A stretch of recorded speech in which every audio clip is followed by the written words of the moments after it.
તો આગાહી વચ્ચે કચ્છમાં વિરામ બાદ ફરી વરસાદી માહોલ જામ્યો। લખતરના દોલતપરમાં વરસાદ નોંધાયો। વરસાદથી રસ્તા પર પાણી વહ્યા, જેના દ્રશ્યો સામે આવ્યા છે। તો લખતરના દોલતપરમાં વરસાદ નોંધાયો છે। નોંધે છે કે હવામાન વિભાગ દ્વારા પણ વરસાદની આગાહી વ્યક્ત કરવામાં આવી છે। ત્યારે વિરામ બાદ કચ્છમાં હાલ વરસાદી માહોલ છવાયો છે। ઘણા એવા વિસ્તારો છે કે જ્યાં આજે વરસાદી ઝાપટા પડ્યા। ખાસ લખતરના દોલતપરમાં વરસાદના દ્રશ્યો સામે આવ્યા છે, જ્યાં વરસાદથી રસ્તા પર પાણી વહ્યા।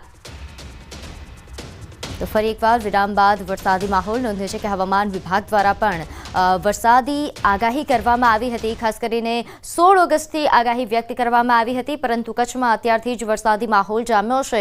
અને કચ્છમાં ખાસ જો વાત કરવામાં આવે લખતરની આસપાસના જે વિસ્તારો છે ત્યાં મેઘરાજા લખપતની આસપાસ હાલ મેઘરાજા મહેરબાન બન્યા છે। તો લખપતની આસપાસના જે વિસ્તારો છે, ખાસ કરીને દોલતપર, કે ત્યાં વરસાદી માહોલ છવાયો અને જેના કારણે રસ્તા પર પાણી વહ્યા। તો લખપતના દોલતપરમાં વરસાદી માહોલ નોંધે છે કે છેલ્લા ઘણા સમયથી વરસાદી વિરામ લીધો હતો। ત્યારે હાલ વરસાદી માહોલને લઈને વધુ વિગત સાથે મેહુલ આપણી સાથે જોડાઈ ગયા છે। મેહુલ, કચ્છમાં હાલ કેવા પ્રકારનો વરસાદી માહોલ? જી, ચોક્કસથી વાત કરીએ તો સમગ્ર કચ્છ જિલ્લામાં હાલ છે તે વાદળછાયું વાતાવરણ છે તે જોવા મળી રહ્યું છે। ત્યારે લખપત તાલુકાના જે દોલતપર ગામ આવેલું છે ત્યાં પાસે વરસાદ છે તે વરસ્યો હતો। તો ભુજના કેટલાક વિસ્તારોમાં પણ ઝરમર છે તે વરસાદ હાલ વરસી રહ્યો છે। જે રીતે હવામાન વિભાગે આગાહી કરી છે ત્યારે સમગ્ર કચ્છ જિલ્લામાં હાલ વાદળછાયું વાતાવરણ છે અને અનેક જગ્યાએ છે તે ઝાપટા વરસી રહ્યા છે। જી, આભાર માહિતી આપવા બદલ। તો લખપતના દોલતપરમાં વરસાદી માહોલ છવાયો છે।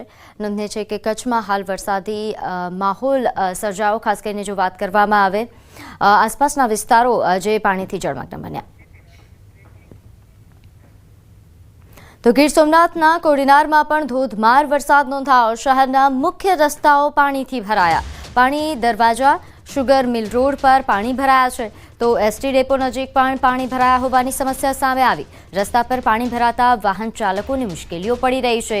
આંગણવાડી નજીક ઘૂંટણસમાં પાણી ભરાતા અહીં પણ લોકોને હાલાકી ભોગવવાનો વારો આવ્યો।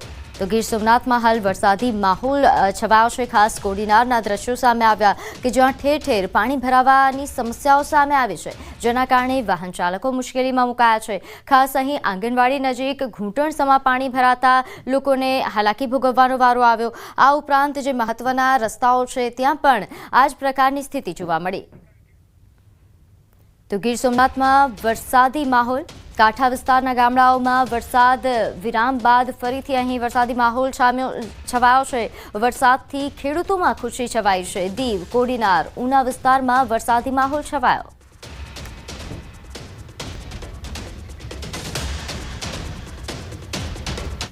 હવે નજર કરીએ અન્ય સમાચારો પર। તો અમદાવાદમાં આત્મવિલોપનનો પ્રયાસનો મામલો, જેમાં પોલીસે જાણવાજોગ ફરિયાદ દાખલ કરી છે। અમદાવાદ મ્યુનિસિપલ કોર્પોરેશન દબાણ હટાવવા જતા આત્મવિલોપનનો મહિલાઓએ પ્રયાસ કર્યો હતો।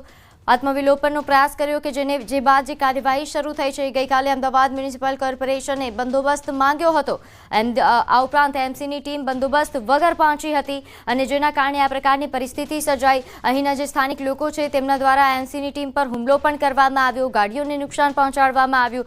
પરંતુ ખાસ આ જે અહીં માહોલ સર્જાયો હતો તે દરમિયાન મહિલાઓએ આત્મવિલોપનનો પ્રયાસ કર્યો, જે બાદ હાલ પોલીસે જાણવાજોગ ફરિયાદ દાખલ કરી છે। જાણવાજોગ એન્ટ્રી કરી અને આગળની તપાસ ચાલુ કરવામાં આવેલ છે। આ દરમિયાન વેપારીઓ એકત્રિત થઈ જતા અમદાવાદ મ્યુનિસિપલ કોર્પોરેશનની ટીમના જે વાહનો છે એમાં પથ્થરમારો કરી અને તોડફોડ કરવામાં આવેલ છે, જે બાબતે પણ કાયદેસર કાર્યવાહી કરવાનું ચાલુ છે। તો સુરતમાં ફાયરિંગના આરોપીનું પોલીસે સરઘસ કાઢ્યું। હાર્દિક સિંહનું સુરત પોલીસે સરઘસ કાઢ્યું। સુરત પોલીસના ચોપડે વોન્ટેડ હતો। કાપડ દલાલનું અપહરણ કરીને ધમકી આપી હતી। ગોંડલમાં પણ પેટ્રોલ પંપ પર ફાયરિંગ કરાવ્યું હતું હાર્દિક સિંહ, જેનું આખરે સરઘસ કાઢવામાં આવ્યું। હાલ તાજેતરમાં જ કેરળથી હાર્દિક સિંહ ઝડપાયો હતો। સુરત પોલીસના ચોપડે વોન્ટેડ જાહેર હાર્દિક ધરપકડ થતાં હવે તેનું સરઘસ કાઢવામાં આવ્યું। નોંધે છે કે કાપડ દલાલનું પણ અપહરણ કરાવ્યું હતું। રાજકોટના રીબડા ખાતે પેટ્રોલ પંપ પર ફાયરિંગ કરનાર હાર્દિક સિંહ નામના આરોપીની પોલીસે ધરપકડ કરી છે। જો કે આ આરોપીનો ગુનાહિત ઇતિહાસ જોવા જઈએ તો સુરતના રાંદેર ખાતે ધોરાજીના એક કાપડ દલાલનું અપહરણ કર્યું હતું. કહી શકાય કે 32,071 USDT ટ્રાન્સફર કરાવી લીધા હતા. તેના હાથની આંગળી કાપી નાખી હતી. રાંદેર પોલીસમાં આ બાબતે ગુનો દાખલ થયો હતો. ખાસ કરીને આ ગુનો છે તે 27 નવેમ્બર 2024ના દિવસે દાખલ થયો હતો. આરોપી પકડતાની સાથે જ સુરત રાંદેર અને એસઓજી પોલીસ તેને જે ઘટના સ્થળે છે ત્યાં રિકન્સ્ટ્રક્શન કરવા લઈ આવી છે. દ્રશ્ય સીધા જોઈ શકાય છે કે હાર્દિક સિંહ છે તેને ઘટના સ્થળે લાવવામાં આવ્યો છે અને રિકન્સ્ટ્રક્શનની કામગીરી શરૂ કરવામાં આવી છે. 27 નવેમ્બરના દિવસે કાપડ દલાલનું અપહરણ કરી USDT ટ્રાન્સફર કરાવવાનો એક ગુનો દાખલ થયો હતો. આ આરોપી ત્યારનો ફરાર હતો. જો કે રાજકોટના રીબડા ખાતે ફાયરિંગ કર્યા બાદ તે ભાગી છૂટ્યો હતો અને તેનું નામ સામે આવતા કહી શકાય કે મહત્ત્વના આરોપી તરીકે તેને કોચી ખાતેથી ઝડપી પાડવામાં આવ્યો હતો અને ગઈકાલે સુરત પોલીસે તેનો કબજો લીધો હતો અને કબજો લીધા બાદ કહી શકાય કે તેને કોર્ટમાં રજૂ કરી પોલીસ દ્વારા રિમાન્ડની માંગણી કરી હતી અને રિમાન્ડ દરમિયાન આજે કહી શકાય રિકન્સ્ટ્રક્શન અથવા તો સાદી ભાષામાં આરોપીનો વરઘોડો કાઢવામાં આવ્યો છે. કેમેરામેન જીગર ગુગલ સાથે કીર્તેશ પટેલ, ન્યૂઝ 18 ગુજરાતી, સુરત. આગળ વાત કરીએ અમદાવાદ ખ્યાતિ હોસ્પિટલ કાંડ મામલે. ચાર્જ ફ્રેમ થાય તે પહેલા નવો વળાંક. 2 આરોપીઓએ દોષ મુક્ત થવા માટે અરજી કરી. રાજશ્રી કોઠારી અને રાહુલ જૈને અરજી કરી છે. સમગ્ર કેસમાં આજે ચાર્જ ફ્રેમ થવાની હતી. 2 આરોપીએ ડિસ્ચાર્જની અરજી કરતા કેસમાં વિલંબ સર્જાયો.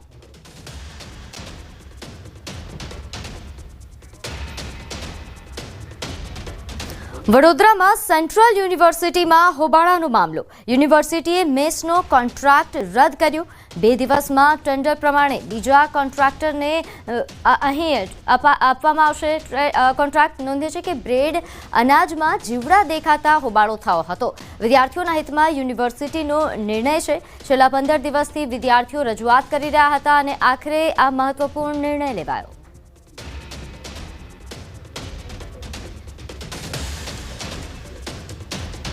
તો આ તરફ સુરતમાં સુમુલ ડેરીમાં ડિરેક્ટરોના વિવાદનો મામલો. 75 વર્ષમાં પ્રથમ વખત રજિસ્ટ્રાર મુકાયા. સહકારી આગેવાન દર્શન નાયકનું નિવેદન સામે આવ્યું. ડિરેક્ટરો એકબીજાના લાભ માટે લડી રહ્યા હોવાનું નિવેદન. ડિરેક્ટરો સામે તપાસ કરવી જોઈએ. મેન્ડેટ લઈને સામે વિવાદ થયો હતો. મેન્ડેટને લઈને વિવાદ થયા હોવાની વિગત છે.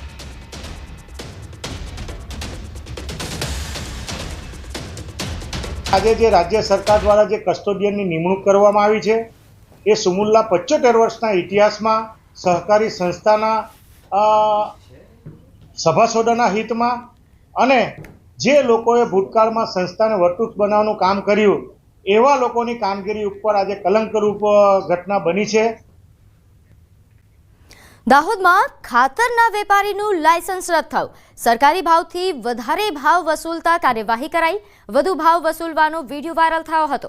ખેડૂતો પાસે ખાતરના વધુ ભાવ વસૂલતા હોવાનો વિડીયો વાયરલ થતા તંત્રએ કાર્યવાહી કરી. પોતાની મનમાનીથી ખાતર વેચતો હોવાનો ખુલાસો થતાં જ તંત્ર હરકતમાં આવ્યું.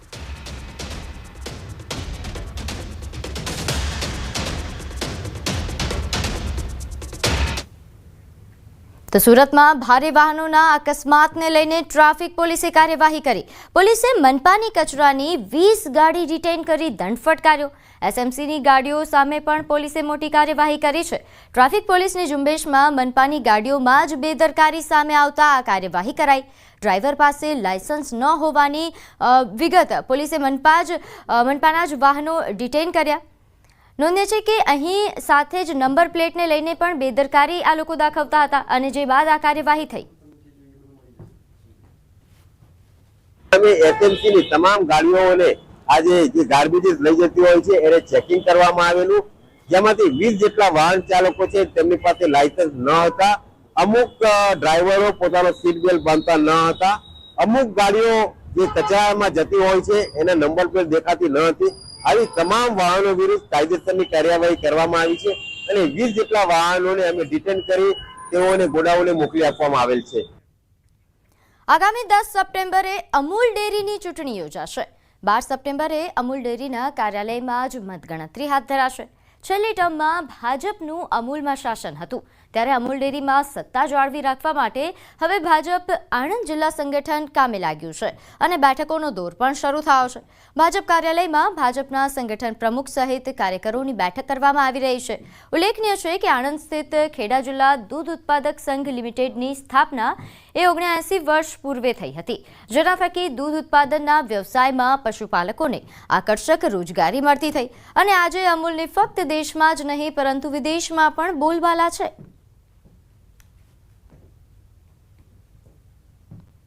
આખા બધા જ પશુપાલકોનો વિશ્વાસ સંપાદન કરવાનું કામ અત્યારના જે વહીવટકર્તાઓ છે અમૂલ દ્વારા કરવામાં આવ્યું છે અને એમાં રાજ્ય સરકાર અને કેન્દ્ર સરકાર દ્વારા પૂરતો સહયોગ જ્યારે આપવામાં આવ્યો છે ત્યારે સમગ્ર આણંદ, ખેડા, મહીસાગર જિલ્લાના તમામ પશુપાલકો અને દૂધ મંડળીના હોદ્દેદારો એ બધાએ વિશ્વાસ આપણી અમૂલના વહીવટ ઉપર મૂકેલો છે અને મને વિશ્વાસ છે કે આપણે આ વખતે 13 સીટો ભારતીય જનતા પાર્ટીના મેન્ડેટ ધરાવતા ઉમેદવારો ચોક્કસ જીતશે.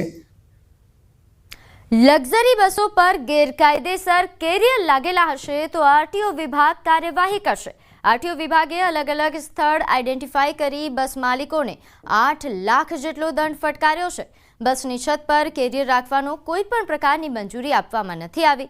તહેવારોમાં ભીડનો લાભ ઉઠાવી બસ માલિકો છત પર પણ મુસાફરો બેસાડતા હોય છે, ત્યારે હવે બસ માલિકો સામે આરટીઓ વિભાગે લાલ આંખ કરી છે. હાલમાં જેટલા પણ પ્રાઇવેટ લક્ઝરી બસ છે કે અન્ય જેટલી પણ બસો છે તે તમામમાં જે ઓવરહેડ સામાન ભરવાનું છે એ નિયમ વિરુદ્ધ છે. આ તમામમાં જો સામાન ભરે છે, કોઈ પબ્લિક પણ બેસાડે છે તો આમાં બ્રીચ ઓફ પરમિટનો એમાં ચલણ ઇસ્યુ થાય છે અને પરમિટ ભંગનો જે ગુનો છે તે બદલ એમને દંડનીય કાર્યવાહી પણ હાલમાં કરવામાં આવી રહી છે. સુરતના રાંદેર વિસ્તારના રામનગરમાં આવેલ પાકિસ્તાની મહોલ્લાનું નામ બદલવામાં આવ્યું. હિન્દુસ્તાન મહોલ્લો તકતીનું અનાવરણ કરવામાં આવ્યું. આ મામલે ગુજરાતના પૂર્વ કેબિનેટ મંત્રી પુણેશ મોદી દ્વારા રજૂઆત કરવામાં આવી હતી, જે બાદ મહાનગરપાલિકાની સાંસ્કૃતિક સમિતિએ ઠરાવ કરી પાકિસ્તાની મહોલ્લાનું નામ બદલીને હિન્દુસ્તાન મહોલ્લો કર્યું, જેનું અનાવરણ પૂર્વ મંત્રી પુણેશભાઈ મોદીના હસ્તે કરાયું. જે લોકવાયકા હતી પાકિસ્તાની મોલ્લો એ દૂર કરી હિન્દુસ્તાની મોલ્લો તરીકે આપણે એને પ્રસ્થાપિત કર્યું અને અહીં વસતા જે લોકો છે એના આધાર કાર્ડ કે રેશન કાર્ડમાં જે તે વખતે લોકવાયકાના કારણે લખાઈ ગયું હોય પાકિસ્તાની મોલ્લો, એને પણ હવે સુધારવાનું છે. અમારો નવી કોલેજ મુકામે અમારો એક સેવા સેતુ કાર્યક્રમ પણ આ રવિવારે છે, તો એમાં પણ આ જ્યારે જેના આધાર કાર્ડમાં પાકિસ્તાની મોલ્લો લખાયેલો હશે એ સુધારીશું પણ ખરા. આઝાદીના ઉત્સવમાં વડોદરા વાસીઓ પણ સહભાગી બન્યા. સમગ્ર વડોદરા શહેર તિરંગામય બન્યું છે. વડોદરા શહેરને દેશભક્તિની થીમ પર શણગાર કરાયો છે. દેશભક્તિના રંગમાં રંગાયેલા વડોદરા શહેરના ડ્રોન વિડીયો સૌ કોઈને મંત્રમુગ્ધ કરી રહ્યા છે. કીર્તિસ્તંભ, ન્યાય મંદિર, લાલકોટ, કાલાઘોડા, ફતેગંજ તેમજ ખંડેરાવ માર્કેટ, ગાંધીનગર ગૃહ સહિતના વિસ્તારને શણગાર કરાયો.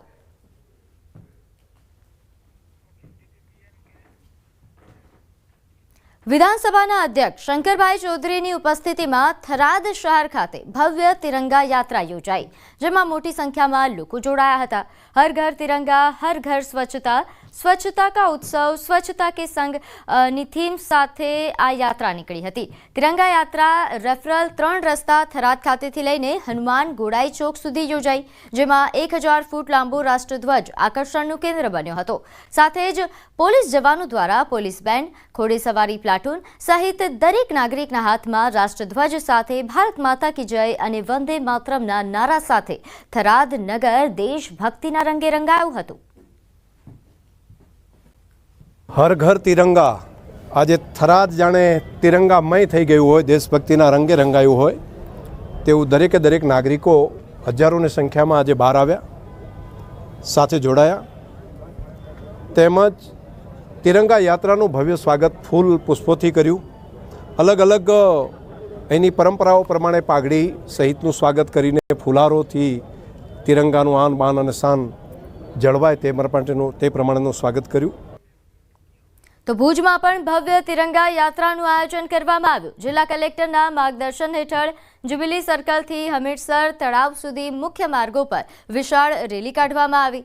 વિશાળ તિરંગા સાથે નીકળેલી આ યાત્રા એ આકર્ષણનું કેન્દ્ર બની હતી. યાત્રામાં સાંસદ, ધારાસભ્ય સહિત મોટી સંખ્યામાં લોકો જોડાયા હતા. સમગ્ર શહેર દેશપ્રેમના રંગે રંગાયું હતું.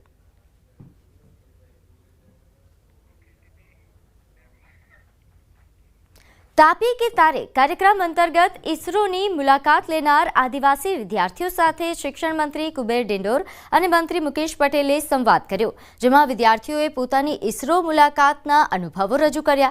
વિદ્યાર્થીઓ અને વૈજ્ઞાનિક વચ્ચે થયેલા સવાલ જવાબની પણ માહિતી મેળવી. સાથે જ વિદ્યાર્થીઓને આ યાદગાર મુલાકાત બદલ અભિનંદન પાઠવ્યા. 28 વિદ્યાર્થીઓ જે ઇસરોની મુલાકાતે ગયા એમાં મારી 20 તો મારી દીકરીઓ છે. એ ગૌરવની બાબત, મારા સમાજ માટે ગૌરવની બાબત છે. અને 8 આપણા દીકરાઓ છે. બધા જ મળીને પ્રયોજના વહીવટદારશ્રી અને એમની પૂરી ટીમ અને અમારા શિક્ષક મિત્રો જેમને આની પાછળ મહેનત કરી છે, એ સ્ટાફ મિત્રો, એમને પણ હું શુભેચ્છા પાઠવું છું. જે એક આદિવાસી દીકરાઓ વૈજ્ઞાનિકોને સવાલ પણ કરતા હતા, એ સવાલમાં વૈજ્ઞાનિકો પણ ડિંડામાં મુકાઈ જતા હતા. એવા સવાલો આ તાપી જિલ્લાના તાલાઓએ જે કર્યો છે એને અભિનંદન આપું છું. કારણ કે એમને પોતાનો બી અનુભવ કર્યો છે. કાયમ માના ચોખાના રોટલા ખાવાવાળા દીકરા દીકરીઓ આજે પ્રથમવાર દીકરા દીકરીઓએ ઢોસા પણ ખાવાનો અનુભવ ત્યાં લીધો છે. એટલા માટે પણ એ લોકો ખુશી વ્યક્ત કરે છે. સ્વતંત્રતા દિવસ 2025ના અવસરે પોલીસ, ફાયર, હોમગાર્ડ અને નાગરિક સંરક્ષણ અને સુધારાત્મક સેવાઓના 1090 કર્મચારીઓને શૌર્ય સેવા ચંદ્રકો એનાયત કરવામાં આવશે. ગુજરાતના 23 પોલીસ કર્મીઓ માટે પણ મેડલની જાહેરાત કરવામાં આવી, જેમાં 2 પોલીસ કર્મીઓને વિશિષ્ટ સેવા માટે રાષ્ટ્રપતિ ચંદ્રક એનાયત થશે, તો 21 પોલીસ કર્મીઓને મેરિટોરિયસ સેવા માટે ચંદ્રકથી સન્માનિત કરાશે. તો ગુજરાતના 23 પોલીસ કર્મીઓને ચંદ્રક મળશે. નોંધે છે કે ગુજરાતનું આ ગૌરવ સમાન 2 પોલીસ કર્મીઓ કે જેમને રાષ્ટ્રપતિ ચંદ્રક એનાયત કરવામાં આવશે, આ રાષ્ટ્રપતિ ચંદ્રકથી તેમને એનાયત કરવામાં આવશે.